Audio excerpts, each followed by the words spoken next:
Rotate your drive ही का लिखा है, यू कैन नॉट। अच्छा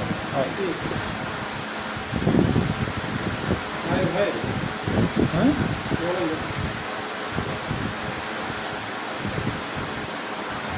कहा जाए भाई, शुरू किया जाए, कुछ कुछ आउट तो भाई दिखाओ। हाँ लाइव है, लाइव आ रहा है, शुरू करो। आवाज इनवाइट लिख लेंगे तो आ गए हैं। हाँ बोलो। वर्णानाम रथसंघाम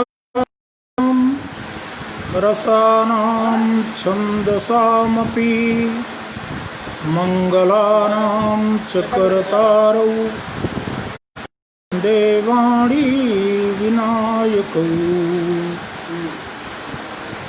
नाना पुराण निगमागम सम्मतं यद् रामायणे निगदितं क्वचिदन्यतोऽपि स्वान्तः सुखाय तुलसी रघुनाथ गाथा भाषा निबंधमति मंजुल मातनोति। आदरणीय मित्रों, अभी मैंने तुलसीदास के सबसे प्रसिद्ध ग्रंथ रामचरितमानस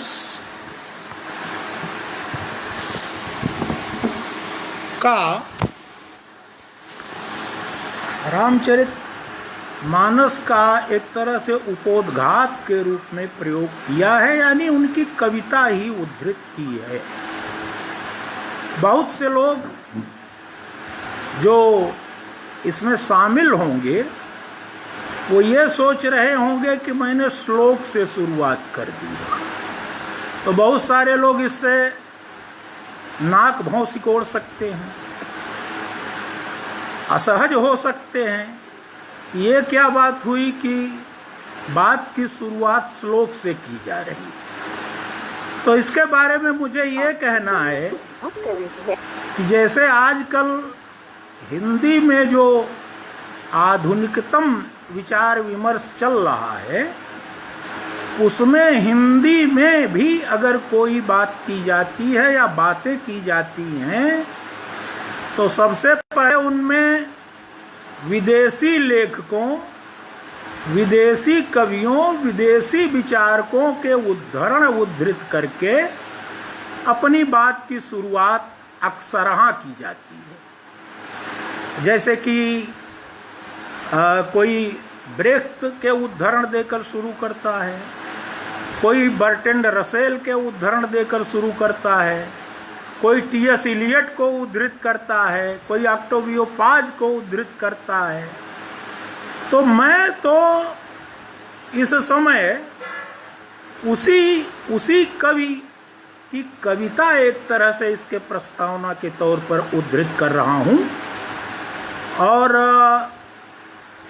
चूंकि आज श्रावण शुक्ल सप्तमी है और आज गोस्वामी तुलसीदास जी की जयंती मानी जाती है या मनाई जाती है, तो इस उपलक्ष्य में श्रावण शुक्ल सप्तमी भी है और कहा जाए कि 27 जुलाई 2020 भी है। तो आज मैंने कहा कि उनकी जयंती मानी जाती है, यानी कुछ निश्चित रूप से नहीं कहा जा सकता। उन कवियों के बारे में, उन लेखकों के बारे में जिन्होंने अपने जीवन के संबंध में या तो कोई जानकारी ही नहीं दी है, या तो इतनी अत्यल्प जानकारी हमें उपलब्ध कराई है कि जिसके आधार पर उनका कालक्रम, उनका जन्म, उनकी बहुत सारी चीज़ें, जीवन, उनकी जन्मभूमि इस सब पर आधिकारिक ढंग से बातें कर पाना थोड़ा मुश्किल होता है और इसके लिए निरंतर शोध किए जाते हैं। तो मैं कभी शोधार्थी ही नहीं रहा, शोध करता तो और ऊंची बात। लेकिन तुलसीदास के जन्म के विषय में भी तमाम शोध हुए हैं, तमाम शोध हो रहे हैं, जैसे अन्य कवियों के बारे में होते हैं। कोई कहता है कि तुलसीदास का जन्म बांदा के चित्रकूट के पास राजापुर गांव में हुआ था, अमुक संवत में हुआ था। कोई कहता है कि तुलसीदास का जन्म एटा के सोरो गांव में हुआ था, वहाँ भी एक कोई सूकर क्षेत्र है, वहाँ राजापुर गांव भी है। कोई कहता है कि गोंडा के पास एक सूकर क्षेत्र है। एकाध लोगों का इस तरह से भी विचार है कि बस्ती में एक गांव गाना है मिस्र लोगों का, तुलसीदास वहाँ के थे। मेरे कहने का आशय यह है कि शोध का विषय अलग है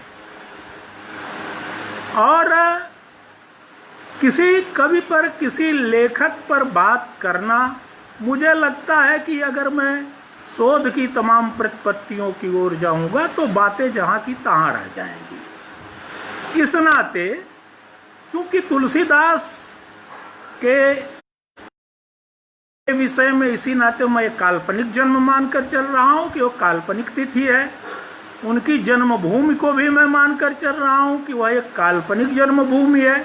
लेकिन फिर भी हर लेखक की कोई जन्म तिथि होती है, उसकी कोई जन्मभूमि होती है और जन्मभूमि का उसके एक परिसर होता है, उसके आसपास की जलवायु होती है, उसके आसपास की नदियाँ, पेड़ पौधे, पठार, खेत, बहुत सारी चीजें होती हैं। तो आजकल तुलसीदास की जन्मभूमि का जहाँ तक संबंध है और अज्ञात कुलशील लेखकों की जन्मभूमि का जो सवाल है, बातें वहीं से मैं शुरू करता हूँ। संस्कृत के एक बहुत बड़े कवि हुए हैं, आप सब जानते हैं, महाकवि बाणभट्ट। बाणभट्ट अपनी जन्मभूमि की बात करते हैं, थोड़ा बहुत अपने जीवन के बारे में भी बताते हैं, लेकिन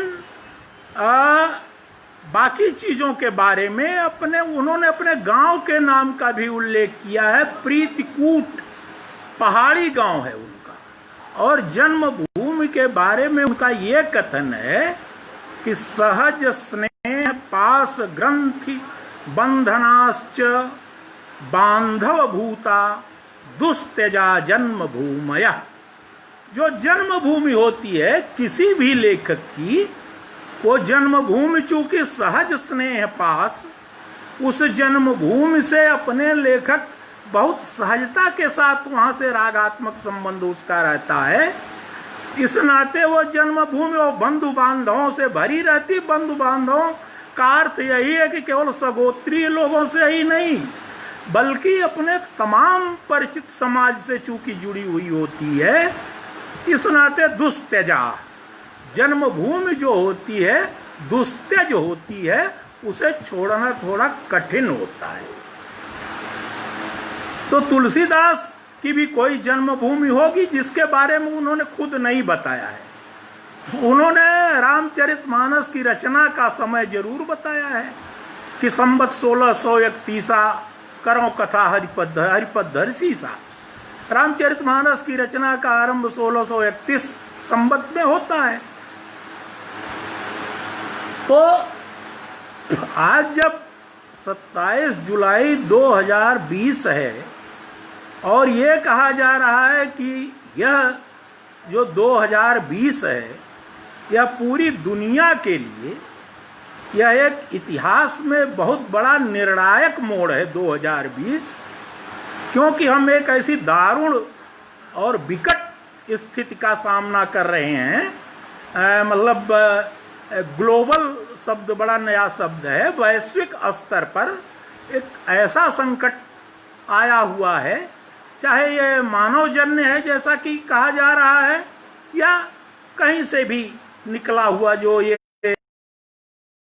दारुण और मतलब विभीषिका से भरा हुआ समय है। इस 2020 में जब बहुत सारे प्रत्यय बदल जाने की संभावनाएं हैं, दुनिया के एक नए प्रस्थान को रेखांकित करने की बात हो रही है, तब 2020 में आज जन्मभूमि के प्रति जो आत्मीयता या वहां तक हर हाल में पहुंच जाने की जद्दोजहद, यानी कि लाखों करोड़ों लोग जो अपनी जन्मभूमि छोड़ कर रोजी रोटी के लिए सुदूर चले गए थे, जिन्हें कि प्रवासी कहा जा रहा है। जैसे कि प्रवासी पक्षी साइबेरियन आते हैं हमारे देश में, कुछ दिनों तक अतिथि रहते हैं, उसके बाद फिर हम उन्हें देखते हैं, सुनते हैं बड़े प्रेम से और उड़ जाते हैं। तो वो लोग जो कि इन विकट स्थितियों का सामना कर रहे हैं, वो हजारों किलोमीटर, सैकड़ों किलोमीटर पैदल घिसटते हुए, साइकिल से चलते हुए, चलाई गई ट्रेनों में अपने जान की जहान की परवाह न करते हुए जन्मभूमि तक पहुंचने की लालसा में बीच बीच में दम तोड़ देते हुए लोग जब अपनी जन्मभूमि की ओर लौट रहे हैं, तब आज 2020 की तारीख में सन 2020 के समय में यह भी देखना बहुत जरूरी होगा कि यह दुनिया किस प्रकार से बदलेगी। इसमें लिख रहा कॉन्टैक्ट नहीं हो पा रहा है। तो यह दुनिया किस प्रकार से बदलेगी 2020 से, इसका नया प्रस्थान क्या होगा, किन किन प्रत्ययों पर इसका प्रभाव पड़ेगा, वह नई दुनिया कौन सी बनेगी, इसके पहले हमें यह देखना होगा कि जन्मभूमि का, अपनी जड़ों का महत्व क्या होता है। क्योंकि जड़ों की ओर लौटने की, अपनी जन्मभूमि तक पहुंच जाने की,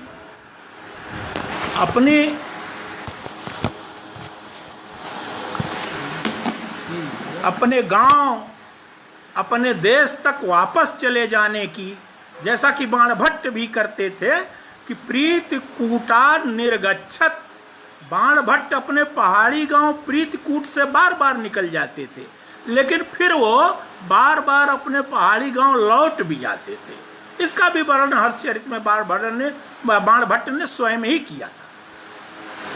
तो मित्रों, आज जब हम तुलसीदास जी जैसे कवि के बारे में बात कर रहे हैं, तो हमारे हिंदी साहित्य में साहित्य को लेकर, विचार को लेकर, अनुशासनों को लेकर, विमर्श को लेकर, कविता को लेकर, लेखन को लेकर बहुत सारी धमा चौकड़ी मची हुई है।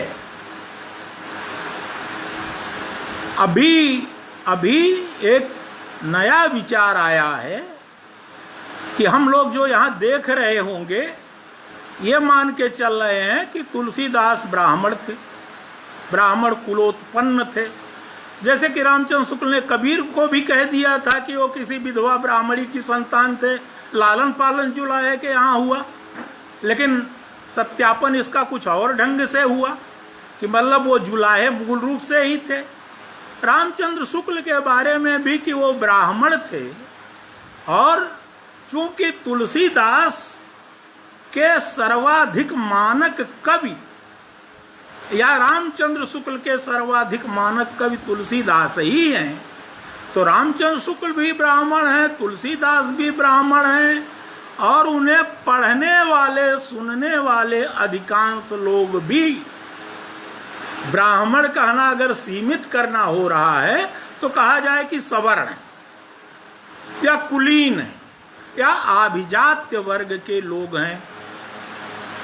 तो आज आचार्य तुलसीदास के बारे में जो अभी बहुत, चूंकि ये साम्यवाद में तो वर्ग विभेद की बात होती रही, वर्ग प्रत्यय काम करता रहा है। समाजवाद जब आया तो भारतीय समाज के सापेक्ष वो जाति के प्रत्ययों पर उसका विचार होने लगा, और आज तो जैसे जाति ही एकमात्र प्रत्यय बन गई है हमारे समाज का। तो इसके आलोक में, इसके परिप्रेक्ष्य में जब हम बात करते हैं तो देखते हैं कि कहा जा रहा है कि तुलसीदास गोसाई चरित लिखा गया पहले, उनके नाम के आगे भी गोस्वामी जोड़ा जाता है। तो गोस्वामी तुलसीदास वास्तव में आत्माराम दुबे और तुलसी दुबे की संतान न होकर के वो गोसाई थे, गोस्वामी थे। और गोस्वामी चूंकि ब्राह्मण नहीं होते, और गोस्वामी जो गोसाई होते हैं वो कम से कम हम लोगों के यहाँ वो ये माना जाता है कि जो शिवांश निकलता है, यानी शिव को भी जो अर्पित किया जाता है, वो सारी दान दक्षिणा या उनको दिया गया जो धन धर्म अनाज पानी सब जो है वो गोसाई ले जाते हैं। तो अभी एक नई बात देखने में आई है कि गोस्वामी तुलसीदास गोसाई थे, और गोसाई जो है अन्य पिछड़ी जाति वर्ग में आते हैं। आपका फोन आ रहा है। गोसाई अन्य पिछड़ी जाति में आते हैं, और इसका सत्यापन इस आधार पर किया गया कि जब ये मंडल कमीशन लागू हुआ था तो एक मैं नाम भूल रहा हूं, किसी गोस्वामी युवक ने आत्महत्या कर ली थी, क्योंकि वो अपने को सवर्ण मानता था और उसके विरोध में उसने आत्महत्या कर ली थी, और क्योंकि वो अपने को ब्राह्मण समझता था। तो अब एक अवधारणा तुलसीदास की जाति के भी संबंध में एक नई आ रही है कि वो अन्य पिछड़ा वर्ग से थे, ब्राह्मण नहीं थे। इस नाते एक कवि के बारे में, एक लेखक के बारे में, उसके जीवन के बारे में, उसके जन्मस्थान के बारे में, उसकी जीवनी के बारे में, उसके जन्म काल के बारे में निरंतर शोध चलते रहते हैं, शोध की वृत्तियां चलती रहती हैं, और जो विमर्श हैं वो विमर्श चलते रहते हैं। विमर्श का जो बुखार है वो आजकल बहुत ज़्यादा तेज है दरअसल, क्योंकि हम हर चीज को जातिवादी प्रत्ययों में ही घटित करते जा रहे हैं। जैसे रामचंद्र शुक्ल ब्राह्मण थे, ये तो पक्का है, निर्विवाद है शायद। सरयू पारीण ब्राह्मण थे। कुछ लोग इनको, तुलसीदास को भी सनाढ़ ब्राह्मण कहते थे एटा के नाते। तो रामचंद्र शुक्ल तो सरयू पारीण ही थे, ब्राह्मण थे, और उनकी आलोचना के बारे में भी बहुत सारी चीजें इस बीच कि रामचंद्र शुक्ल की आलोचना का जो फॉर्मेट है, यानी उसकी संरचना है, बाकी उनकी निष्पत्तियां क्या हैं, उनके आलोचना के निगमन क्या हैं, उनके आलोचना की प्रामाणिकता क्या है, इस सब को थोड़ा सा आप परे करके, किनारे करके, इस पर धींगा मुस्ती मची हुई है कि रामचंद्र शुक्ल हिंदूवादी हैं, रामचंद्र शुक्ल ब्राह्मणवादी हैं, और आलोचक रामचंद्र शुक्ल सांप्रदायिक आलोचक है। खासतौर से ऐसे समय में कि जातिवादी प्रत्यय अपनी बहुत ही उग्रता के साथ हमारे समाज के विश्लेषण में, जिन्हें की कहा गया है हाशिए का समाज, जिन्हें की कहा गया है कि अस्मिताओं का विमर्श, तो ये जो छूटे हुए समुदाय हैं या दरकिनार कर दिए गए समुदाय हैं, उनके विमर्श आजकल बहुत जोरों पर है। इस नाते हर चीज को जातिवादी नजरिए से, इवन लेखन को भी देखा जा रहा है। अब बीच में एक मिथक, चूंकि मिथकों के बिना तो कोई समाज नहीं रह सकता, चाहे वो सवर्ण समाज हो, चाहे अवर्ण समाज हो, चाहे वंचित समाज हो, चाहे कुलीन समाज हो, चाहे अभिजात्य समाज हो। पिछले दिनों एक तरह से जब दुर्गा के प्रत्यय पर महिषासुर पर भी एक विमर्श चला था और कहा गया कि महिषासुर पिछड़ी जाति का था और दुर्गा से उसका प्रेम प्रसंग चल रहा था, लेकिन उसे जानबूझकर मार डाला गया। तो मित्रों, अब साहित्य में, अब कविता में, उपन्यास में या कहानी में, चूंकि संस्कृत में सबको कवि और कविता ही कहा गया, लेकिन वहां भी नाटक, बहुत प्रभूत नाटक लिखे गए हैं, आख्यान, बहुत प्रभूत आख्यान, गद्याख्यान लिखे गए हैं, यहाँ तक कि चंपू काव्य भी लिखे गए हैं। तो वहां पर चूंकि कवि एक प्रत्यय है, साहित्यकार एक प्रत्यय है, और वो किस तरह का प्रत्यय है इसे हम जानते हैं कि पंडित राजशेखर हुए एक 9वीं शताब्दी में संस्कृत के आचार्य। उनकी पत्नी थी अवंती सुंदरी। अवंती सुंदरी कवि भी थी और आलोचक भी थी। कविता के बारे में उनका कथन है कि पुरुषवत योषितोपि कवि भवेयु ह्यात्मनि समवयति न तत्र स्त्री पुरुष विभागम अपेक्षते। उनका कथन है अवंती सुंदरी का कि पुरुषवत, पुरुषों की भांति ही योषितोपि स्त्रियां भी कवि भवेयु, भवेयु माने होना चाहिए या हो सकती हैं, भवेत भवेताम भयो भवेयु विधिलिंग है। तो पुरुषों की भांति ही स्त्रियां भी कवि हो सकती हैं। क्यों?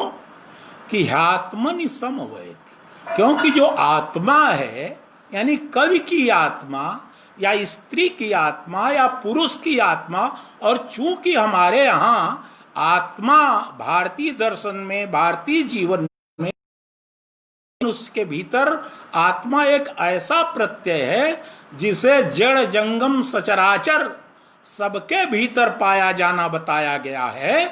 तो कवि का प्रत्यय वहाँ स्त्री कवि, यानी स्त्री जाति, यानी कि ब्राह्मण जाति, यानी कि पिछड़ी जाति, यानी कि वंचित जाति, यहाँ की जनजाति, अनुसूचित जाति, और जो नाना प्रकार की जातियां हैं, इन जातियों के बीच में कवि को, लेखक को क्या इसी प्रकार से देखा जाना चाहिए, यानी जाति पहले कवि बाद, जाति पहले कथाकार बाद में, जाति पहले उपन्यासकार बाद में। तो ये ठीक वैसे है जैसे रामचंद्र शुक्ल ने कबीर का मूल्यांकन करते हुए कहा था कि कबीर समाज सुधारक पहले हैं, कवि बाद में।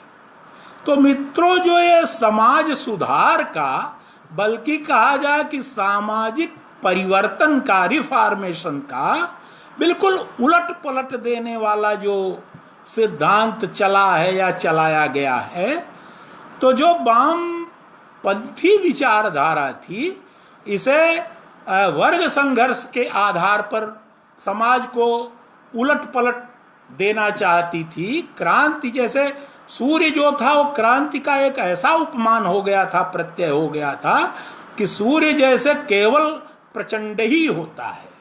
सूर्य की अरुणिमा में किसी प्रकार की मतलब शीतलता, किसी प्रकार की शोभा, या सूर्य के निकलने से दुनिया के जागने का कोई संबंध नहीं, पशु पक्षियों के कलरों का कोई संबंध नहीं, फूलों के खिलने का कोई संबंध नहीं, एकमात्र संबंध है।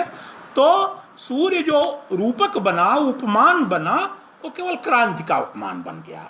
इसी प्रकार से आज जो विमर्श बहुत ही दौड़ दौड़ कर चल रहे हैं और चलाए जा रहे हैं, उनमें जाति पहले है, साहित्यकार बाद में। इस नाते जो विमर्श हो रहे हैं वो साहित्य पर न होकर के, यानी जो सामाजिक रिफॉर्मेशन है, सामाजिक परिवर्तन है, और जो समाजवादी ढंग से होना है, चूंकि भारतीय समाज में जाति एक प्रत्यय है समाजवादी निगाह से, तो इस तरह के विमर्श चल पड़े हैं। अब देखना यह है कि जो तुलसीदास हैं, तुलसीदास कवि कैसे हैं, उनकी जाति के बारे में, उनके जन्म के बारे में, उनकी जन्मभूमि के बारे में मैंने बहुत सारी बातें, थोड़ी सी बातें की। रामचरितमानस ही केवल तुलसीदास की रचना नहीं है, लेकिन रामचरितमानस तुलसीदास की सबसे बड़ी रचना है। यहाँ तक कि फादर कामिल बुल्के तुलसीदास के जितने बड़े फैन रहे, बहुत बाद में तुलसीदास की दुनिया की सभी भाषाओं में तुलसीदास का अनुवाद हुआ। तो तुलसीदास एक साहित्यकार के रूप में, एक कवि के रूप में, तो ये भी देखा जाता है कि जो रामचरितमानस का पाठ किया जाता है घर घर में ढोलक बजाकर, हारमोनिया बजाकर, और अब तो तमाम जो ज्ञानी साधु संत महात्मा प्रवचन करता है वो तो साज बाज के साथ रामचरितमानस ही नहीं बल्कि श्रीमद् भागवत की भी संगीतमयी कथाएं शुरू हो गई हैं। तो जो ये समूचा समाज है, भारतीय समाज, उसमें जो 15% वर्ग है, इसे बहुत राजनीतिक ढंग से भी कहा गया कि 15% वर्ग सामान्य वर्ग है, बाकी जो 85% वर्ग समाज का है और जिसके द्वारा राजनीतिक परिवर्तन किया जा सकता है, वो तो 85% है। और ये जो 15% है वो तथाकथित सवर्ण है, जो सामान्य वर्ग के भीतर आता है। इस 15% में तुलसीदास को बहुत कुछ माना जाता है। मतलब क्या क्या माना जाता है? तुलसीदास को भक्त माना जाता है 15% में ही। बहुत सारे लोग, शायद 10% ऐसे होंगे जो तुलसीदास को केवल और केवल राम का भक्त मानते। इन पढ़े लिखे लोगों की बात मैं कर रहा हूं। दूसरे लोग तुलसीदास को संत मानते हैं। लेकिन इनमें से कुछ चंद प्रतिशत है लोगों का, जो कि पढ़े लिखे लोगों का, जो कि वास्तव में साहित्यिक विमर्श, साहित्य की चेतना को लेकर के सजग रहते हैं। वो बहुत थोड़े से लोग हैं जो तुलसीदास को एक कवि के रूप में पढ़ना चाहते हैं, एक कवि के रूप में पढ़ना चाहते हैं। तो जो ये मैंने कहा कि 10% लोग जिनके यहाँ तुलसीदास के रामचरितमानस का अखंड पाठ होता है, उस पाठ का उद्देश्य क्या है? क्या तुलसीदास की कविता को समझना है? उसका उद्देश्य तो जो मनौतियाँ हैं कि पुत्र पैदा हुआ कि नहीं हुआ, या हो गया तो उसके लिए हमारे सारे अनुष्ठान होंगे। हमारे पास अगर हमने नई गाड़ी खरीद ली तो उसके लिए भी रामचरितमानस का उद्यापन अनुष्ठान होना चाहिए। अगर हमारी कोई महत्वाकांक्षा पूरी हो गई तो चलिए भाई एक तो रामचरितमानस का 24 घंटा का पारायण करा दिया जाए। यहाँ तक कि एक बार रामसला का प्रश्नावली पिछले जमाने में दी जाती थी कि आप किस चौपाई पर आपका हाथ जा रहा है तो उसी के अनुसार आपका फलित होगा। तो ये मतलब 15% में से ये जो 10% रामचरितमानस के पाठक हैं या वाचक हैं वो इस प्रकार के हैं। अब जो 2-4% बचते हैं जो तुलसीदास को एक कवि के रूप में, बल्कि मैं तो मानता हूं कि बहुत बड़े कवि के रूप में, बल्कि सबसे बड़े कवि के रूप में जो पढ़ने का प्रस्ताव करते हैं तुलसीदास को, उस लिहाज से तुलसीदास क्या है? अब जो 85% बचता है समाज का, वह तो अपढ़ समाज है। वह रामचरितमानस नहीं जानता है, वह विनय पत्रिका नहीं जानता है, वह गीतावली, कवितावली, दोहावली, रामलला, महजू, पार्वती मंगल नहीं जानता है। क्या है फिर? वो राम का कुछ जानता है कि नहीं जानता है? वो राम का नाम जानता है, जिस पर तुलसीदास ने सबसे ज्यादा जोर दिया है। राम नाम अवलंबन एकू। वह सोते जागते, उठते बैठते, खाते पीते, यहाँ तक कि अपने अभिवादनों में भी जय राम जी की, वह राम को इस रूप में जानता है। वो कविता वाले राम को तो जानता नहीं है, वह राम को इस रूप में जानता है जो जस करे सो तस फल चाखा, ज्यादा से ज्यादा। और राम को इस रूप में जानता धीरज धर्म मित्र अरुणारी, ज्यादा से ज्यादा। जो वो ये जानता कि हरि गुरु निंदक दादुर होई। तो वो तो केवल 85% जो मतलब तुलसीदास नहीं बल्कि राम को जो जानता है वह 85% राम की कविता को नहीं जानता है। लेकिन जिस तुलसीदास ने राम को खड़ा किया है उस राम को वह 85% समाज अपनी आस्था के रूप में, अपने अनुष्ठान के रूप में, अपनी दैनंदिनी के रूप में, अपनी सांस सांस के रूप में राम का नाम जानता है। उस राम को आधार बना करके तुलसीदास कविता की रचना करते हैं। अब जो फिर मैं थोड़ा सा गणितीय ही बात करूं जो कर रहा था कि जो ये 2-4% लोग तुलसीदास को कवि मानने का प्रस्ताव करते हैं तो कवि बहुत बड़े हैं, कम से कम ये 2-4% लोग मान के ही चल रहे हैं, उन पर विचार विमर्श चल रहा है। कुछ लोग जैसा कि मैंने कहा कि तुलसीदास पर एक जातिवादी विमर्श चला रहे हैं। तो जो ये 2-4% लोग तुलसीदास को कवि मान रहे हैं तो हमें ये देखना है कि इतना बड़ा कवि क्या खुद को कवि मानता है। तुलसीदास तो वही कहते हैं कविता के बारे में जो कालिदास कहते हैं। कालिदास क्या कहते हैं आप सब लोग जानते हैं। मंदः कवि यशः प्रार्थी गमिष्याम उपहास्यताम प्राण सुलभे फले लोभा दूध बाहुर्यो वामन। क्योंकि मैं तो भाई बहुत मंद बुद्धि का आदमी हूँ, लेकिन कवि यशः प्रार्थी, कवि के यश की कामना करता हूँ।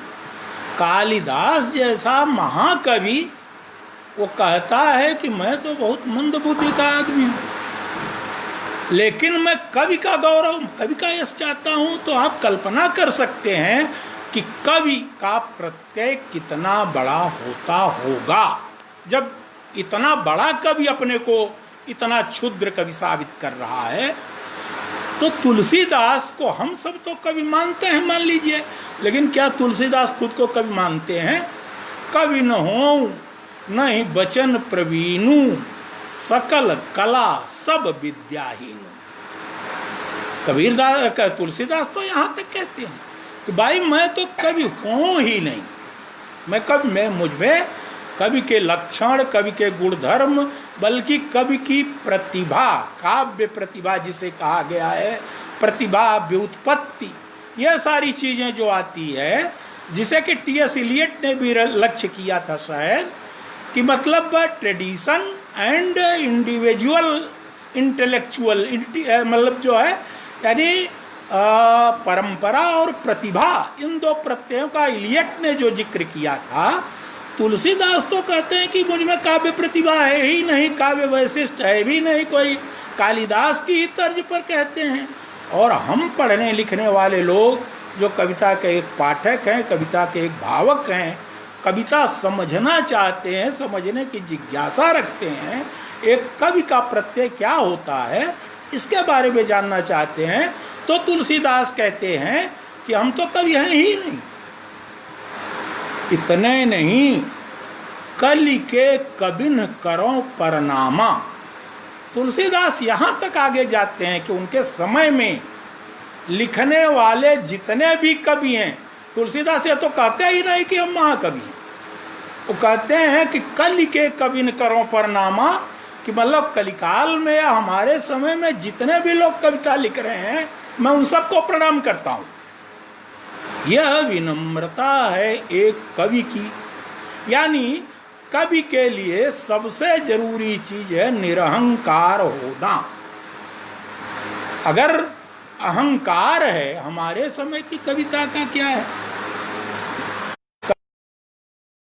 जीवन वृत्त का पता नहीं, कालिदास के जीवन वृत्त का पता नहीं, बाण भट्ट के जीवन वृत्त का पता नहीं होमर के या पुराने कवियों के जो दूसरे साहित्य में हुए हैं, या प्राकृत भाषा के, पता नहीं मुझे कि उनके जीवन वृत्त का सबका ठीक ठीक पता है कि नहीं है, लेकिन हमारे समय की कविता, हमारे समय के कवि, आजकल ऑटोबायोग्राफ माना जाता है, कहा जाता है कि आप अपना एक परिचय दे दीजिए, तो हम लेखकों के पास कम से कम एक पुस्तक छपाने जितना परिचय होता है, हम लोग लिख डालते हैं धड़ाधड़।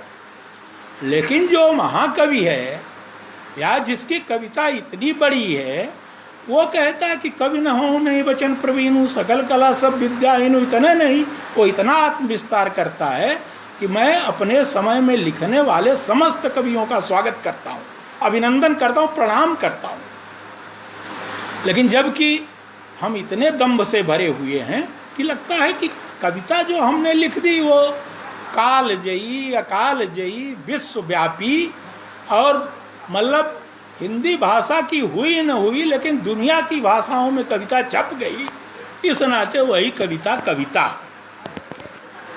मित्रों, मैं इसे अगर बहुत विस्तार में ले जाऊंगा तो शायद विषय ही छूट जाएगा, या हो सकता है मैं विषय पर बात कर रहा हूं। मुझे जब कहा गया कि तुलसीदास पर बोलना है, भैया तेरे पानी दे दे गिलास, जब मुझे कहा गया कि मुझे तुलसीदास पर कुछ कहना है, तो उन्होंने कहा कि विषय क्या रखा जाए। एक बार मैंने कहा कि विषय सामान्य सा कोई विषय रख लिया जाए, हमारा समय और तुलसीदास। फिर मैंने कहा कि ऐसा विषय तो हमेशा रखा जाता है, तो मुझे भी थोड़ी खुराफात सूझी। मैंने कहा ऐसा कीजिए, विषय रख लीजिए तुलसीदास और क्वचिदन्य तोप।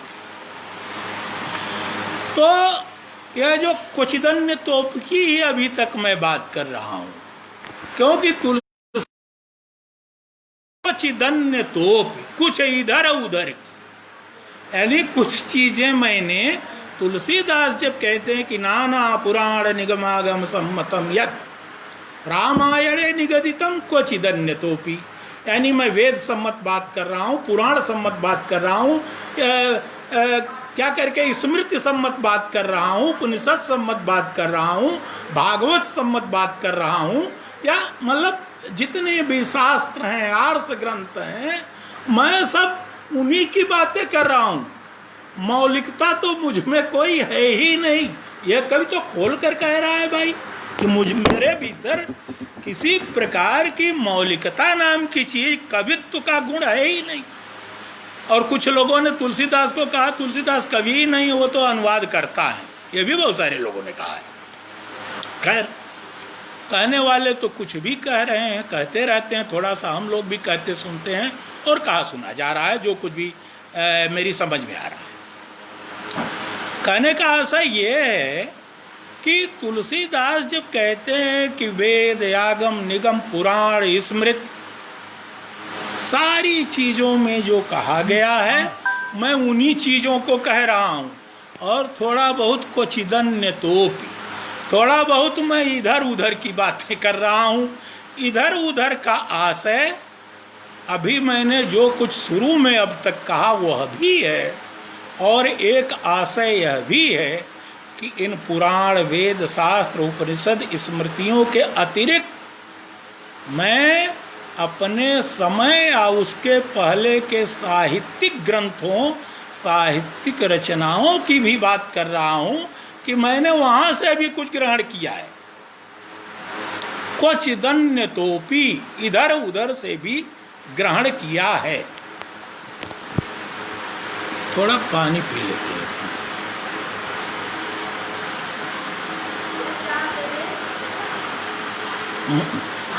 नहीं, तो ये जो क्वचिदन्य तोपी मैंने कुछ इधर उधर से झटका है, क्योंकि मैं तो कवि हूं नहीं। वो क्या है? एक तमाम संस्कृत में आप जानते हैं कि बहुत एक दूसरी धारा के जो आभिजात्य विचारों के कवि नहीं रहे हैं, लोक जीवन के कवि रहे हैं। राधा वल्लभ त्रिपाठी जी ने बहुत सारा काम उस पर किया है। उसका एक श्लोक इस समय उन्हीं संस्कृत के पुराने कवियों का, लोक कवियों का मेरे ध्यान में आ रहा है, उसको मैं पढ़ना चाह रहा हूँ। वो वो श्लोक, अरे ये बार बार घबरा जा रहा। वो श्लोक है हेलो, अरे ये तो गड़बड़ा गया, ये कौन कॉल कर रही है, इसको काटिए ना। हाँ, वो श्लोक है न भिक्षा दुर्भिक्षे पतति दुरवस्था कथमृणम लभन्ते कर्माणि द्विज परिबृढ़ान कारयति कः अदत्वापि ग्रासम अस्तमयते क्वयामः किम कुरुमो गृहिणी गहनो जीवन विधि। एक ब्राह्मण है, वो ब्राह्मण कविता में अपनी बात कह रहा है। वो कह क्या रहा है उस पर आप गौर करें। न भिक्षा दुर्भिक्षे। ब्राह्मण के पास दो चीजें मैं यहां फिर कह देना चाहता हूं कि जो अब तक की व्यवस्थाएं रही, जिस व्यवस्था में हम सांस लेते हैं, कहा जाता है कि कोई न कोई व्यवस्था होती ही है, और जो आधुनिक मान्यता है उसमें कि एक राज व्यवस्था होती है जिसमें कल्याणकारी राज्य की कामना की गई है। तो चाहे साम्राज्य शाहीवाद रहा हो, चाहे राज्य शाहीवाद रहा हो, चाहे सामंतवाद रहा हो, चाहे महाजनवाद रहा हो, चाहे पूंजीवाद रहा हो, ये जितने भी वाद रहे हैं, और बीच में आज सबसे ज्यादा प्रहार जिस वाद पर हो रहा है उसका नाम है ब्राह्मणवाद।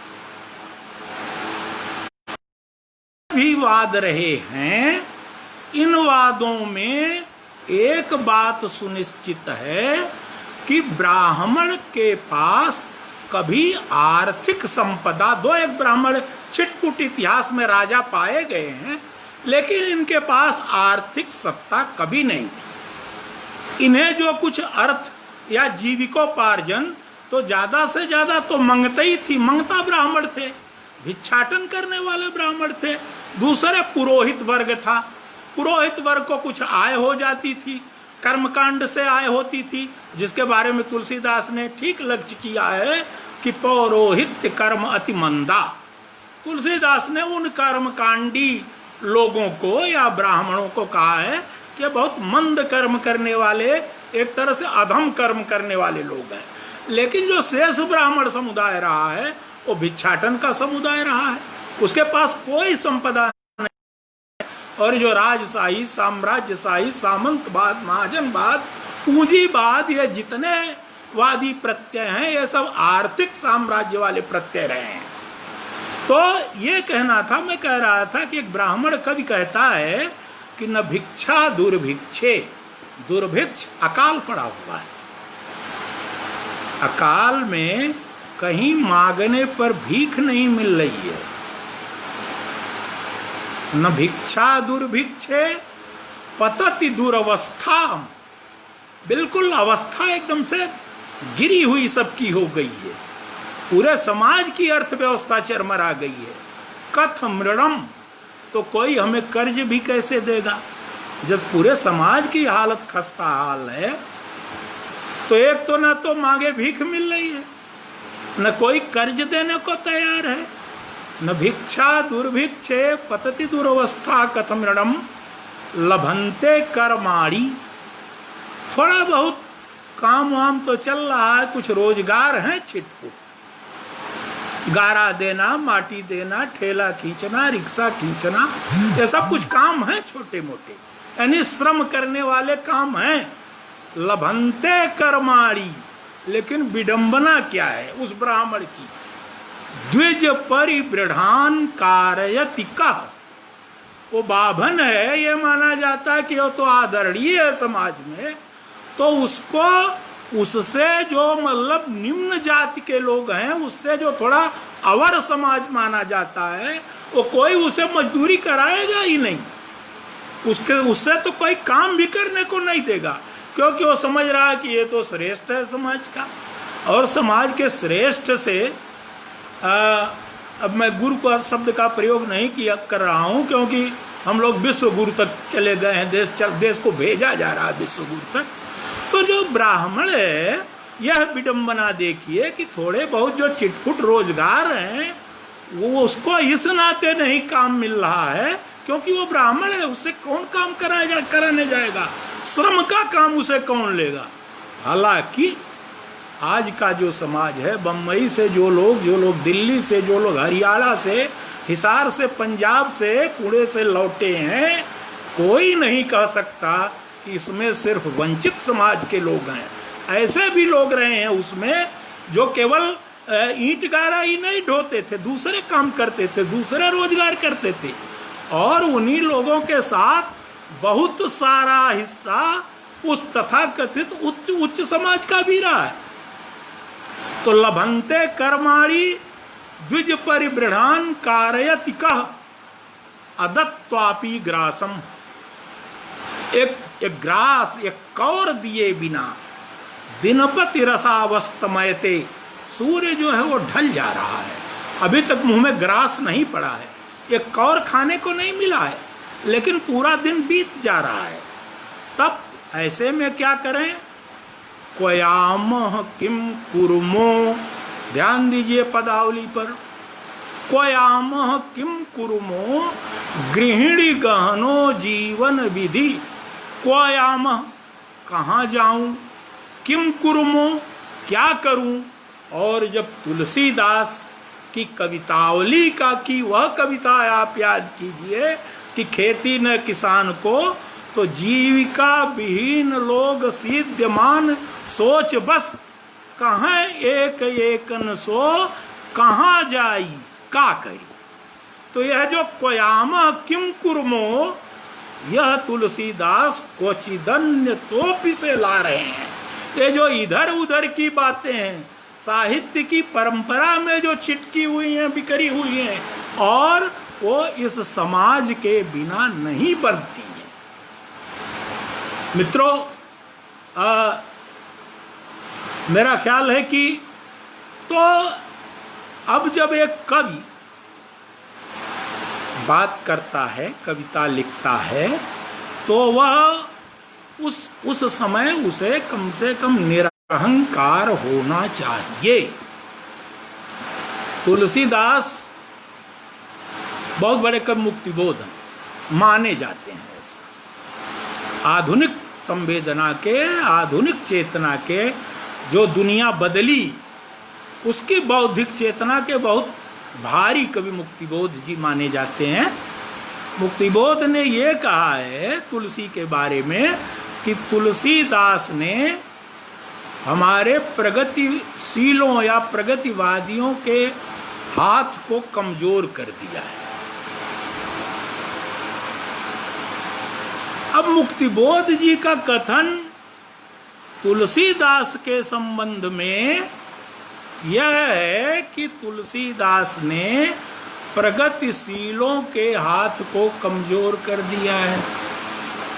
मुक्तिबोध के बाद तुलसीदास अवधि के कवि, मुक्तिबोध के बाद अवधि के एक कवि आते हैं त्रिलोचन। त्रिलोचन कहते हैं कि तुलसी बाबा भाषा मैंने तुमसे सीखी। फिर वो कहते हैं कि दाऊद मोहम्मद तुलसी कई हम दास, मैं तो तुलसी का दास हूं, यानी दासों का दास हूं। अब आप अगर तुलसी के साथ दास कहते हैं, कबीर के साथ दास कहते हैं, और तमाम कवियों के साथ, भक्तकालीन कवियों सूर के साथ दास कहते हैं, नाभा के साथ दास कहते हैं, तो अब अगर चूंकि तगड़ा हो गया है कि दास कहने से अगर दासता की बू आ रही है, गुलामी की बू आ रही है, तो वह बुद्धि तो बहुत ही विस्फोटक बुद्धि है। वह मतलब त्रिलोचन जो अवधि के ही कवि हैं, एक और मुक्तिबोध कहते हैं कि प्रगतिशीलता को कमजोर कर दिया है तुलसी ने। दूसरी ओर त्रिलोचन कहते हैं कि दाऊद मोहम्मद तुलसी का हम दास, मैं तो जो है वो तुलसीदास का भी दास हूं। और त्रिलोचन कितने निरहंकारी कवि हैं। कहते हैं वो कविता के बारे में, ध्यान दीजिए, बहुत महत्वपूर्ण बात है। अमोला उनकी अवधि की काव्यकृति है और एक थोड़ी सी मेहनत मैंने उस पर की है। हालांकि साल भर उसको छपे हुए हो गया और त्रिलोचन के बड़े बड़े प्रेमी लोग हैं, लेकिन किसी ने अभी तक एको शब्द कहा नहीं है कुछ। खैर कोई बात नहीं, हो तो बहुत सारी चीज़ें चलती रहती हैं। त्रिलोचन का एक बरवा है कविता के ही बारे में, या जो मतलब जैसी भी उक्तियां साहित्यिक होती हैं उनके बारे में। दैवी यस बोला और दैवी यस आई। जैसे कोई दैवी विपत्ति हो, आते ही बोलने लगा, झाड़ने लगा, ज्ञान झाड़ने लगा। दैवी यस बोला और दैवी यस आई, और बिल्कुल दैवी विपत्ति की तरह आया भी धड़ाधड़। और उसके बाद उसने जो कुछ कहा, यानी दैवी यस आया, दैवी यस बोला, लेकिन कहा क्या? कथन साधारण सुन के जीव जरी जाए। इतने तामझाम के साथ घोड़े पर सवार होकर के बिल्कुल धड़ाधड़ आदमी आ रहा है, लेकिन कथन साधारण, उसका जो कथ्य है वो इतना मामूली है, इतना फालतू है, इतना साधारण है कि सुन के जीव जर जाए। ये होता है कवि और ये होती है कविता। अब कवि मित्रों क्या करता है, तुलसीदास क्या करते हैं, या कोई भी कवि क्या करता है? जैसा कि मैंने थोड़ा सा कहा था, एक बार यह अवधारणा बहुत दृढ़ मान्यता चली थी कि लेखन के जरिए ही क्रांति हो सकती है। तमाम नारे भी उस समय कविता के लगते थे, बहुत सारे नारे प्रसिद्ध भी हुए। दिनकर जी का सिंहासन खाली करो कि जनता आती है, नारे भी बहुत से चले, लेकिन यह एक बद्ध मूल धारणा हो गई थी कि लेखन से ही क्रांति हो जाएगी। शायद लोगों ने कुछ, चूंकि जैसे समाज सुधार की बातें चल रही हैं, तो अपने विचारों में भी लोगों को सुधारवादी कुछ शायद दृष्टिकोण अपनाना पड़ा, और ये अब कहा जाने लगा, या लगभग सर्वस्वीकृत तथ्य हो चुका है कि लेखन से सीधे तौर पर कोई क्रांति व्रांति, कोई उलटफेर, कोई बड़ा परिवर्तन नहीं होता है, कि चीज़ों को फिर से कोई सिर के बल खड़ा कर दे, पैर से उठा करके। जैसा कि मतलब वो हीगेल या किसका विचार का था, और उसको फिर मार्क्स ने सीधा कर दिया, तो फिर मार्क्स को फिर सिर के बल खड़ा करके कोई कविता या से किसी ऐसे विस्फोटक परिवर्तन की उम्मीद नहीं की जा सकती। इसे कम से कम लोगों ने अपने विचारों में इतना संशोधन अब कर लिया है, और यह लगभग एक सर्वस्वीकृत तथ्य बन चुका है। कविता या साहित्य केवल लोगों की चेतना को धीरे धीरे उकसाने का, उन्हें संस्कारित करने का, उन्हें परिमार्जित करने का, या कहिए कि किसी बड़े परिवर्तन को लाने के लिए धीरे धीरे काम करता है। तो धीरे धीरे यह जो करना है, तो धीरे धीरे करने से ही जो चीज़ें बहुत झटपट आजकल हमारे समय में कर दी जाने को उतावली हैं, वो चीज़ें धीरे धीरे होती हैं। लेकिन अगर दैवी यस बोला दैवी यस आई, अगर दैवी की तरह सारी चीज़ों को क्रियान्वित करना है, विपत्ति की बात चीज़ों को क्रियान्वित करना है, तो फिर तो कविता की भूमिका क्या है? मैं लोभ संवरण नहीं कर पा रहा हूँ, बस त्रिलोचन का ही एक बरवे उद्धृत करने के बाद बात को थोड़ा और आगे खिसकाता हूँ मैं, कि कवि की भूमिका क्या है? काऊ करब हम, मैं क्या करूँगा, मैं क्या कर सकता हूँ? एक कवि का चिंतन मुक्तिबोध ने भी इस पर बार बार सोचा है, फिर सोचा है। जीवन क्या जिया, अब तक क्या किया, मर गया देश आए, जीवित रहे हम। तो जो अब तक क्या किया वाली बात है, जिन लोगों ने अब तक सब कुछ कर दिया है, जो ये मानते हैं या जो मैं कर रहा हूँ वो सब कुछ कर दे रहा हूँ, इसके बाद करने को कुछ बचेगा नहीं, सारी उलट पुलट मैं कर चुका हूँ, कर दे रहा हूँ। त्रिलोचन कहते हैं, त्रिलोचन जैसा धीर कवि कहता है काऊ करब हम, मैं क्या कर पाऊंगा, क्या करूंगा। क्यों कि कथाम बाटई हाथ, मेरे बस में क्या है, मेरी पकड़ में क्या है, मेरे हाथ में तो कुछ उस तरह से है ही नहीं। एक कवि क्या कर सकता है आके, कर क्या रहे हैं, काऊ करब हम कथाम बाटई हाथ, यही तो सोचत अही नवाए मात। यही तो मैं सिर झुकाए सोच रहा हूं, इसी उधेड़ बुन में पड़ा हुआ हूं। एक कवि इसी तरह से सोचता है। तुलसीदास इसी तरह से सोच रहे हैं, इसीलिए वो कहते हैं कि कवि न हो नहीं वचन प्रवीणु, सकल कला सब विद्याहीनु, कवि न हो नहीं चतुर कहाऊं, कवित विवेक एक नहीं मोरे। ये बहुत सारी बातें। इसके बाद में कुछ चीज़ें मुझे जो शायद समय तो ज़्यादा हो रहा होगा क्योंकि बातें कही गई हैं, मुझे बहुत संक्षिप्त कर देना चाहिए या क्या कर देना चाहिए मैं खुद नहीं समझ पा रहा हूँ। लेकिन अब मैं ये थोड़ा सा वास्तविक क्वचिदन्वितोपि पर आता हूँ तुलसीदास के। जैसा कि मैंने कहा कि तुलसीदास में यह भी देखा जाना चाहिए कि वेद आगम निगम पुराण स्मृति उपनिषद से अतिरिक्त उन्होंने अपने आगे पीछे गए समय से, जैसा कि तुलसीदास को सिर्फ अनुवादों का कभी तमाम लोग कहते हैं, तो स्वीकार करते हैं कि मैंने और लोगों से भी क्वचित अन्यतो कुछ मैंने दूसरी जगहों से भी ग्रहण किया है। और ये सब ग्रहण किस लिए किया है भैया, स्वांतः सुखाय।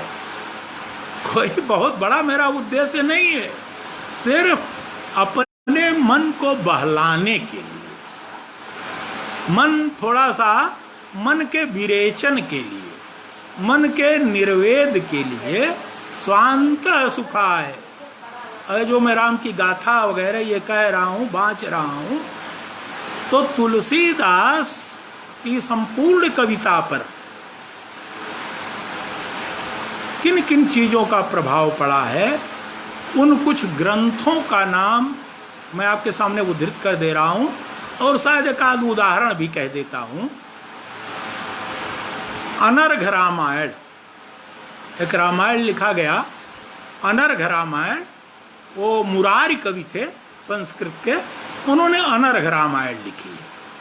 तुलसीदास ने पर उस अनर्घ रामायण का प्रभाव है। महावीर चरित एक काव्य लिखा गया, नाटक, तुलसीदास की कविता पर उसका प्रभाव है। तुलसीदास की कविता पर बहुत ज़्यादा प्रभाव हनुमान नाटक लिखा गया है, जिसे महानाटक भी कहा गया है, जिसके बारे में यह माना जाता है कि हनुमान नाटक की रचना स्वयं हनुमान ने की थी, लेकिन उसको भोज ने, हाँ शायद भोज ने ही प्रस्तुत किया। और लेकिन जो है उसका संपादन दामोदर मिश्र ने किया हनुमान नाटक का। तो उसका प्रभाव यत्र तत्र दिखाई देता है तुलसीदास की कविता पर। तुलसीदास की कविता पर प्रसन्न राघवम एक जयदेव कवि हुए, बड़े कवि, और उन्होंने राम कथा पर आधारित नाटक लिखा है। उनकी कविता का जहाँ तहाँ मतलब सीधा सीधा आपको अनुवाद दिखाई देगा, पुराणों का जहाँ तहाँ उनकी विचारणा का अनुवाद दिखाई देगा।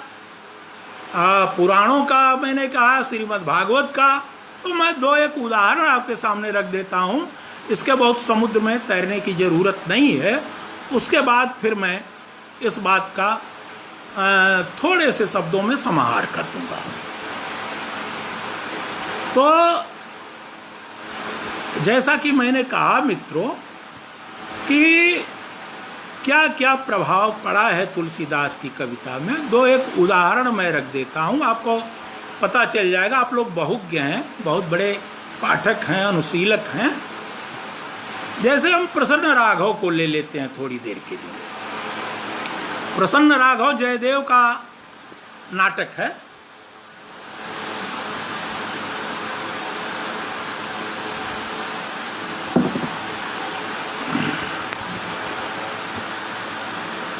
जयदेव का नाटक है प्रसन्न राघव। प्रसन्न राघव का एक श्लोक है, लेकिन उसके पहले मैं तुलसीदास की वे चौपाइयाँ पढ़ देना चाहता हूँ। जैसे कि मैंने अभी उस ब्राह्मण कवि का श्लोक उद्धृत किया, कोयाम किम कुरुमो, कहाँ जाई का करी। उसी तरह से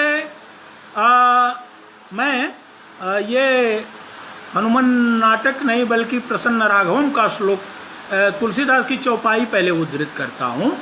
वो धनुष भंग का प्रसंग है कि द्वीप द्वीप के भूपति नाना, आए सुनि जो पन हम ठाना, रहब चढ़ाऊब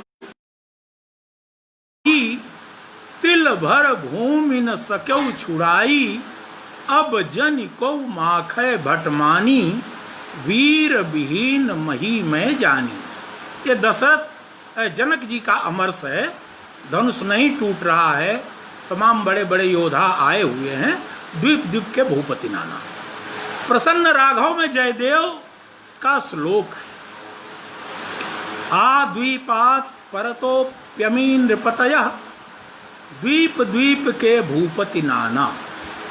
आ द्वीपात परतोप्यमी नृपतयः, सर्वे समाभ्यागता, आए सुनि जो पन हम ठाना। आ द्वीपात परतोप्यमी नृपतयः, सर्वे समाभ्यागता, कन्नेयम कलधौत कोमल रुचि, कीर्तिश्चलाभास्पदम ना कृष्टम न चटात्कृतम न नमितम स्थानाच्च न त्याजितम। रहब चढ़ाऊब तोरब भाई, लेकिन तिल भर भूमि न सक्यौ छुड़ाई, ना कृष्टम न चटात्कृतम न नमितम स्थानाच्च न त्याजितम, केना पीदमहो धनु कि मधुना, निर्वीर मुर्वीतलम, अब जनिको माखै भटमानी, वीर विहीन मही में जानी। निर्वीर हो गई है यह पृथ्वी। ठीक ठीक जयदेव के प्रसन्न राघवम का अनुवाद। एक और उदाहरण दे देता हूँ, जैसे हनुमान नाटक का। हनुमान नाटक में अहिल्या का प्रसंग आता है, अहिल्या के उद्धार का प्रसंग आता है। वहाँ पर अहिल्या के उद्धार को, यानी अहिल्या जो प्रस्तर की मूर्ति बन चुकी हैं, पाषाण बन चुकी हैं, पाषाण देहा हो चुकी हैं, तो राम अपने चरण रज से जब छूते हैं तो स्त्री बन जाती हैं।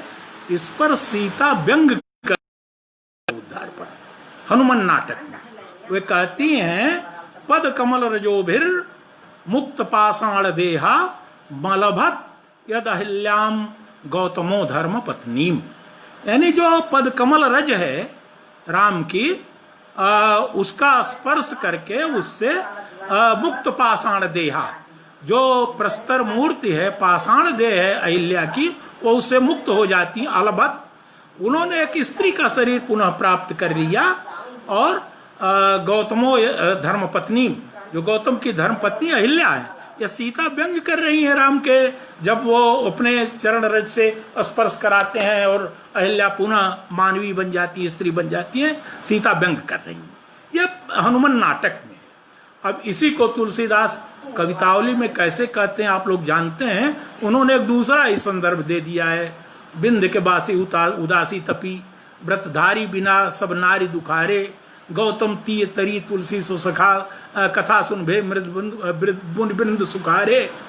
और वो क्या है कि वही शिला सब चंद्रमुखी, करुणा को पगुधारे, जो कानन को पगुधारे, जो भी है। तो मतलब जो है, जहाँ वहाँ पर हनुमान नाटक का ये प्रसंग आया है, वो यहाँ पर आया है कि जितनी शिलाएं हैं सब चंद्रमुखी बन जाएंगी। तो सीता ने तो यहाँ व्यंग किया है राम के करने पर, लेकिन तुलसीदास बिंद के उन साधुओं पर व्यंग कर रहे हैं। ध्यान देने की बात यह कि बिंद के बासी उदासी तपी, जो तपस्या करने वाले लोग हैं, उनकी जो स्त्री लोलुपता है, ध्यान दीजिए, तुलसीदास उन पर व्यंग कर रहे हैं कि हुई है शिला सब चंद्रमुखी, करुणा करी कारण को पगधारे, जो बड़ी दया करके। तुलसीदास ये है, तुलसीदास की कविता ये है। अब मित्रों, कुछ लोग कह रहे हैं कि विमर्श का अब चालन हो गया है, तो मैं विमर्श कर भी नहीं रहा हूं, मैं तुलसीदास पर बोल रहा हूं। इस नाते अब फिर कुछ अन्य तोपी में फिर तुलसीदास का क्या बचता है। जब उन्होंने पुराण निगम, वेद आगम निगम, फिर तमाम संस्कृत के ग्रंथों से ही सब उठा करके ले लिया है, तो तुलसी का भी कुछ है कि नहीं उसमें? उनका कवित्व तो है कि नहीं है? वो बहुत बड़े कवि आखिर हैं क्यों? कुछ प्रसंग ऐसे होते हैं जहां से कवि की मौलिकता को पहचाना जा सकता है, पहचाना जाता है। जैसे कुछ उदाहरण मैं आपको दूंगा। जैसे मान लीजिए कि जब वो नाव से केवट गुहनिषाद पार कराता है, तो यह एक परंपरा है कि मल्लाह को मल्लाही दी जाती है। पहले भी जो ये नदियां होती थी, तो जो समाज होता था, उन मल्लाहों की जजमानी होती थी, और जजमानी से वे अनाज वसूलते थे, पाते थे, लोग देते थे। पैसे उतरना है तो उसका पारिश्रमिक उस मल्लाह को, केवट को दिया जाता था।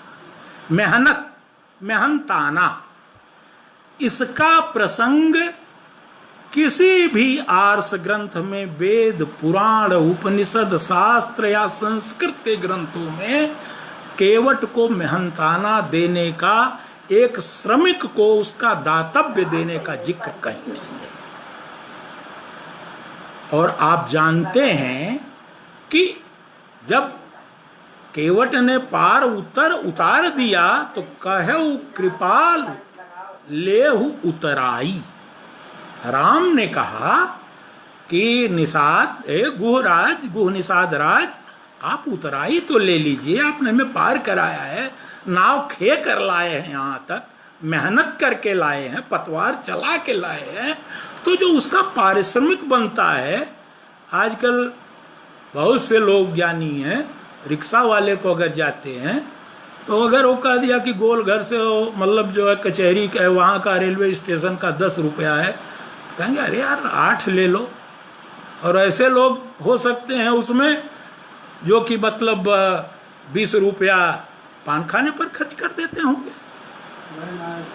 तो या सब्जी वाले से कहते हैं अरे यार 25 पैसा किलो कम कर दो। यहाँ पर हमें एक देखना है कि एक श्रमिक का एक श्रम, तुलसीदास एक मल्लाह को, एक केवट को उसकी उतरवाई, क्योंकि तपस्वियों के पास तो कुछ है नहीं, राम के पास कुछ नहीं, लक्ष्मण के पास कुछ नहीं, सीता के पास एक अंगूठी बची हुई है।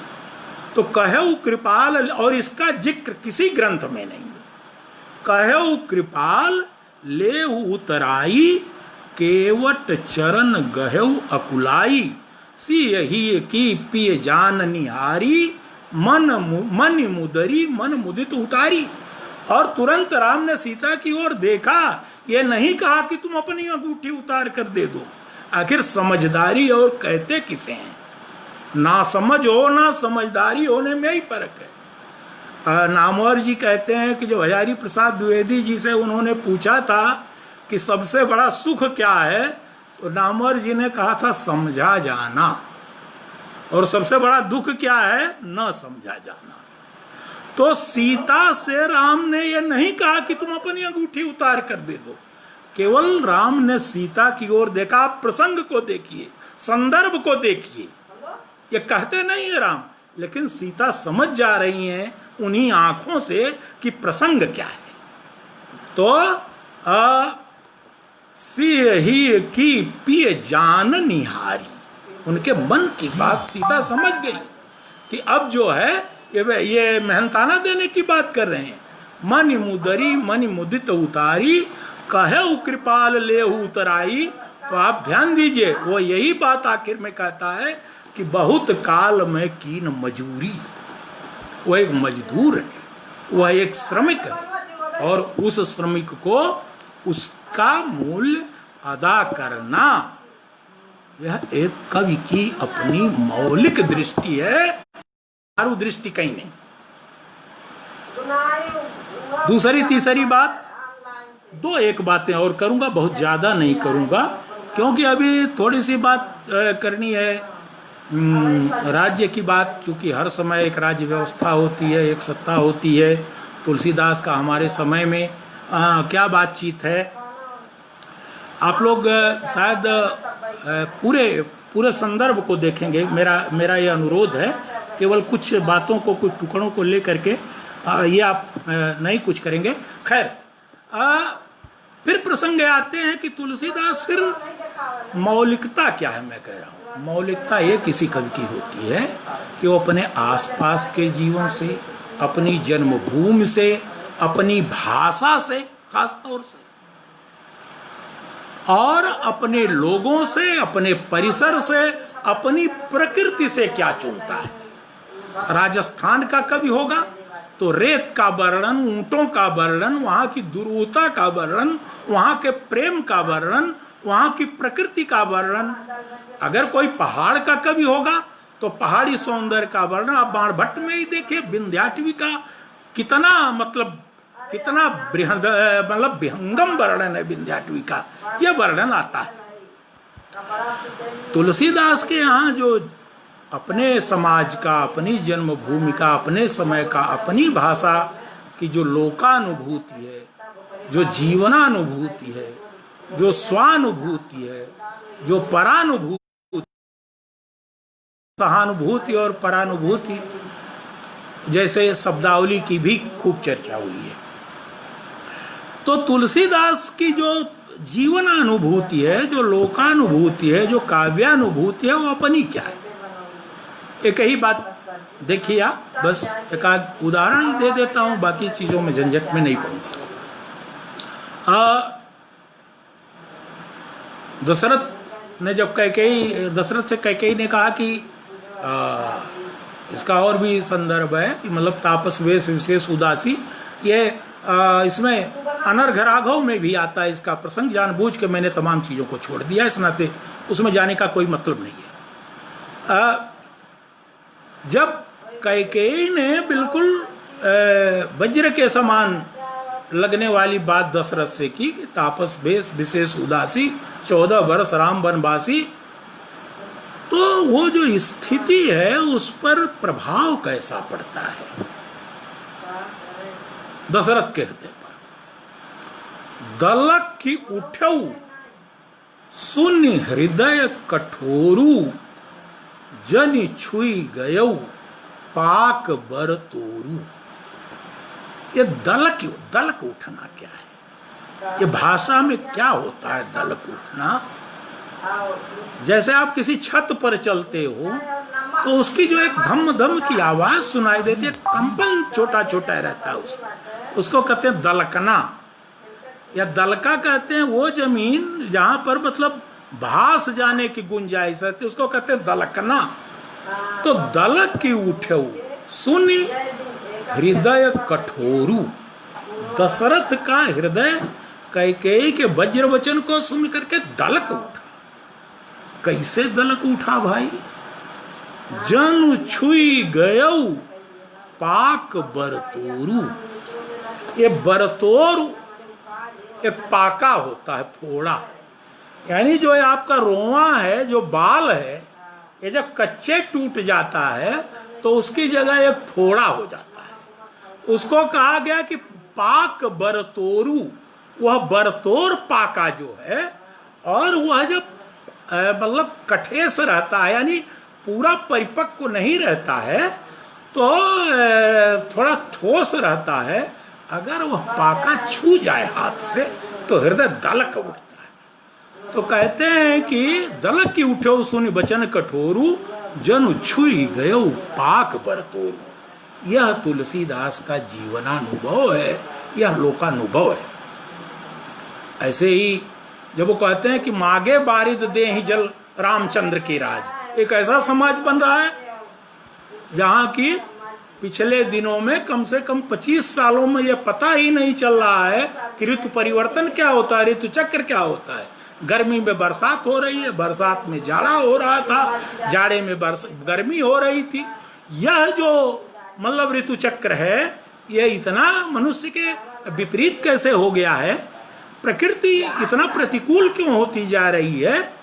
तो कहते हैं कि रामचंद्र का जब राज होगा, यूटोपिया जो है, जैसा कि मैंने कहा कोई समाज नहीं जी सकता। कहते हैं मागे बारिद दे ही जल रामचंद्र की राज, यानी बादलों प्रकृति के साथ मनुष्य की कितनी एकतानता है, कितनी एकात्मकता है कि बादल मांगने पर पानी देते हैं। ये किसान ही मांगता है पानी, ज्यादातर बादलों से खेतिहर ही मांगता है, नदियां मांगती हैं पानी बादलों से। कहते हैं कि जब राम का राज होगा, एक कल्पना ही है, तो मैं उस राम राज की बात नहीं कर रहा हूं जो आज विश्व गुरु बना रहा है। इसे सचेत रहने की जरूरत है। मागे बारिद दे ही जल रामचंद्र के राज, ये एक ऐसी अवस्था आ जाए जब बादल मांगने से पानी देने लगे, याचना से पानी देने लगे। और कहा जाता है कि हमारे शास्त्रीय संगीत में, बहुत से लोग, आप लोग शास्त्रीय संगीत के ज्ञाता होंगे, कि जब राग मल्हार गाया जाता है सावन में, तो उसके अनुनाद से कभी कभी ऐसा देखा भी गया है कि बरसात होती है। तो मागे बारिद दे जल, यह जो है तुलसीदास के भीतर यह जो जीवनानुभव है, यह जो प्रकृति से तादात्म्य की बात है, सहजता की बात है। हे खगमृग, हे मधुकर श्रेणी, बताइए भला एक बावला आदमी जो कि भगवान जिसे कहा गया है, वो बिल्कुल एक ऐसे प्रेमी की तरह, बिरही की तरह पत्तियों से, लताओं से, इनसे उनसे पूछ रहा है कि बताइए सीता को कहीं देखा है? हे खगमृग, हे भांवरे, ऐसा कोई आदमी कर सकता है क्या? मर्यादा पुरुषोत्तम ऐसा कर रहा है, जिसे ईश्वर तक की उपाधि दे दी गई है। इसी बात को तुलसीदास ने तो थोड़ा संभाल के कहा है, कालिदास ने इसको पूरे काव्यत्व के साथ कहा है। कालिदास की जगह तुलसीदास जी ने थोड़ा सा छिपा लिया है। वो कालिदास का श्लोक अगर मैं उसका, इमाम तटाशोकलताम च तन्वीम स्तनाभिरामस्तबकाभिनम्राम यत् प्राप्ति बुद्ध्या परिरब्धु काम सौमित्रा सासुरहम निषिद्ध। हे लक्ष्मण, यह वही तट की अशोक लता है, समुद्र तट की। इमाम तटाशोक लताम च तन्वी, ये तन्वी लता है। स्तनाभिराम स्तबकाभिनम्राम, जिसमें फूलों के अस्तबक उन्नत स्तनों की भांति लगे हुए हैं। यह सीता है। इमाम तटाशोकलताम च तन्वीम स्तनाभिराम स्तबकाभिनम्राम त्वत्प्राप्ति बुद्ध्या। इसको, इस लता को देख करके जो स्तबकों के भार से, मतलब कुचोपम जो ये अस्तबक है इस लता का, तो उसको देख करके तो मैंने समझा त्वत्प्राप्ति बुद्ध्या, तुम ही मिल गई, सीता ही मिल गई। राम इतने बावले हो गए हैं, लेकिन वहीं मित्र सौमित्र थे। सौमित्रा सासुरहम निषिद्ध। लक्ष्मण ने आंखों में आंसू भर कर मुझे रोक दिया कि अरे भैया, ये आप क्या कर रहे हैं? ये सीता नहीं है, ये तो लता है। खैर, तो मित्रों, ये जो तुलसीदास का ये सब कुछ है कि मतलब क्या क्या है, बहुत सारी चीज़ें हैं। वो जो हिरण का प्रसंग आप जानते हैं कि मतलब किस तरह से कहाँ ही मृगी तुम कहाँ ही देख मृग निकर पराही, कहाँ ही मृगी तुम कहाँ भय नाही, तुम आनंद करहु मृग जाए कंचन मृग खोजन आए। ये लोग तो सोने का हिरण खोज रहे हैं, कोई डर की बात। ऐसा उपहास प्रकृति ऐसा उपास कर रही है एक बिरही की। यह अनुभूति, यह काव्यानुभूत बिना समाज में, बिना जीवन में गहरे बैठे लोकानुभव के बगैर नहीं आ सकती।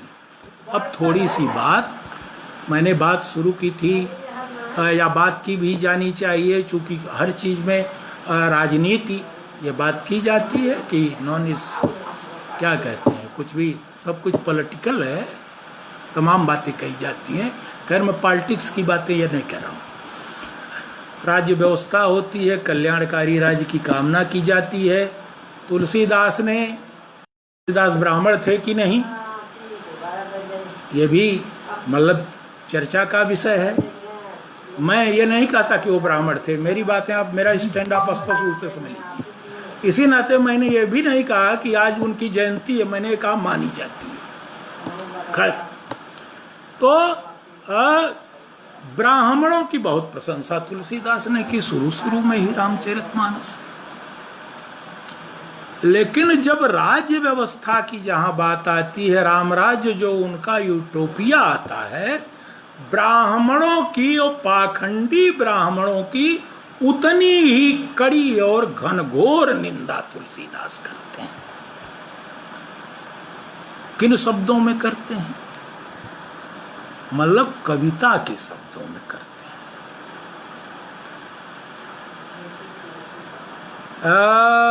ब्राह्मणवाद की या कुलीनतावाद की निंदा कबीरदास भी करते हैं ब्राह्मण की, लेकिन इतने खराब शब्दों में करते हैं कि वो प्रहार उसे ना कहा जाए, बल्कि नारी का अपमान कहा जाए। उस सीमा तक जाकर कबीरदास ब्राह्मण निंदा करते हैं, जो तय बाभन ही जाए इत्यादि इत्यादि। लेकिन तुलसीदास उन्हीं ब्राह्मणों की, जिसको कहते हैं कि मैसूर और ये वो पूजी विप्र क्या जो भी है सकल गुणहीना ये वो, जिसको कि विमर्शों में हमारे बहुतायत उद्धृत किया जाता है, वही तुलसीदास उत्तरकांड में जब रामराज का यूटोपिया रचते हैं और वो देखते हैं कि कैसा समाज बन रहा है, साधु कैसे हो रहे हैं, संत कैसे हो रहे हैं, प्रवचनकर्ता कैसे हो रहे हैं, बाभन कैसे हो रहे हैं, ब्राह्मण क्या काम कर रहे हैं, वही तुलसीदास कहते हैं, भर्त्सना करते हैं, कड़ी भर्त्सना करते हैं। विप्र निरक्षर लोलुप कामी, निराचार सठ ब्रिसली स्वामी, तपसी धनवंत दरिद्र गृही, कलि कौतुक तात न जात कही, द्विज चिन्ह जनेऊ उतारी तपी। आप लोग देखते होंगे, अरे मैं जनेऊ सा तुरंत जनेऊ निकाल लेते हैं। द्विज चिन्ह जनेऊ उतार तपी और धनवंत कुलीन मलिन अपी। खैर, इससे ज्यादा मैं इसकी व्याख्या में नहीं जाऊंगा, आप सब तुलसीदास के पाठक हैं। मैंने सिर्फ यह कहा कि वही तुलसीदास जो ब्राह्मण की बहुत प्रशंसा करते हैं, वही तुलसीदास ब्राह्मणत्व के पाखंड की, साधुता के पाखंड की, में कलिकाल कराला सबको आप देख जाइए, प्रवचनकर्ताओं की, हमारे समय के ज्ञानियों की। हालांकि वो वहां पर जातियों का भी विवरण देते हैं, नो डाउट, कोल तेल कुम्हारा ये सारी बातें कहते हैं। मैं उनसे वहां पर असहमत हो सकता हूं, लेकिन तब सहमत नहीं होऊंगा। अब तो तेली का काम जितनी भी ये चल रही है, तेल पेरने वाली मशीनें, उसमें कोई तेली नहीं कर रहा है। हल जोतने का काम कोई भी निम्न वर्ग का व्यक्ति नहीं करा, ट्रैक्टर से हल। अब ब्राह्मण और ठाकुर उन लोगों का हल जोत रहे हैं जिन्हें निम्न, वो हलवा है, उनके निम्न तबके का काम कर रहे हैं। इस नाते इस आधार पर वर्ण व्यवस्था को, तुलसीदास भले वर्णाश्रम व्यवस्था के कवि हों, लेकिन वर्णाश्रम व्यवस्था को समझने में अगर भूल की जाती है, गलती की जाती है, उसके लिए तुलसीदास जिम्मेदार नहीं। आखिरी बात मित्रों, जो बात आती है वो राज्य व्यवस्था की ही बात आती है। राज्य व्यवस्था में सिर्फ एक चौपाई उसके बारे में उद्धृत कर दे रहा हूँ।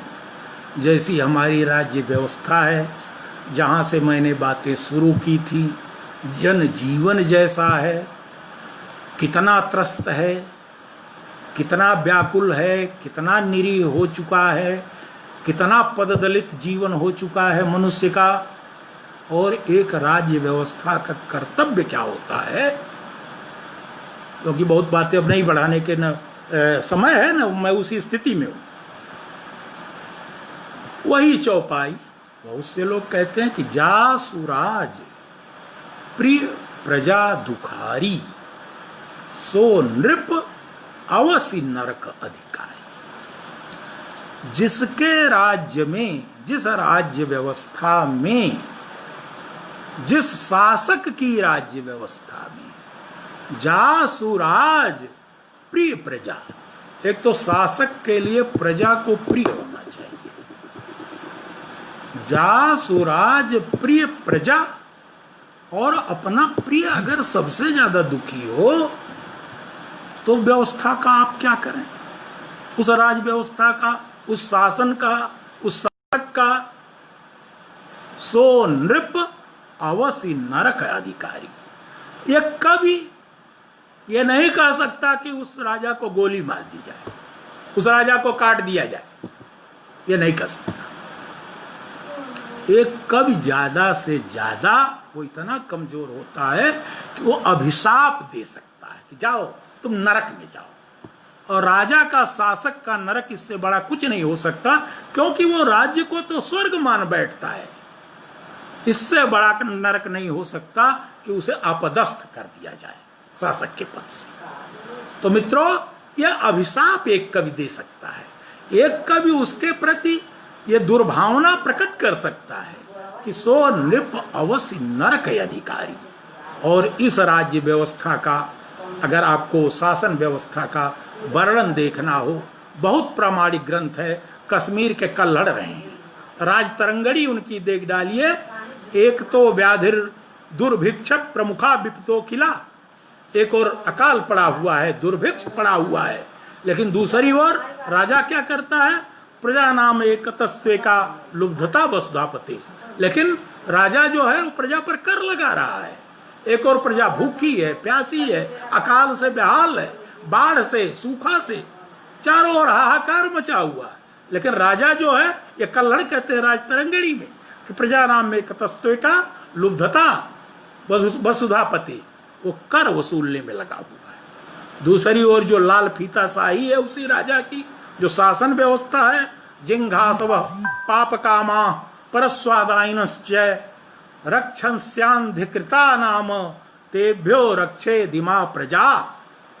मतलब जो अधिकारी गण हैं, लाल फीता शाही है, राज्य व्यवस्था जिससे संचालित होती है, उसकी भूमिका क्या है, जिघांसवा, वे हत्यारे हैं, पाप कामा, पापी हैं, परस्वादायिनश्च ता, दूसरों के धन का अपहरण करने वाले हैं। कौन, रक्षांश अधिकृता, जो लोग रक्षाधिकारी बनाए गए हैं। ऐसे में ते दिमा प्रजा, ऐसे लोगों से इस प्रजा की रक्षा करिए, इस प्रजा को बचाइए। मित्रों, इन्हीं शब्दों के साथ अज्ञेय सहचर का आभार।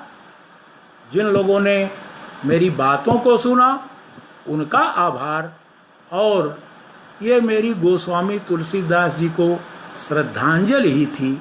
एक बार पुनः मैं उस महाकवि को, उस बहुत बड़े कवि को, उस सबसे बड़े कवि को अपनी विनम्र श्रद्धांजलि अर्पित करता हूँ। बहुत बहुत धन्यवाद। फिनिश कर दूँ? हाँ, फिनिश तो पहले हुआ है।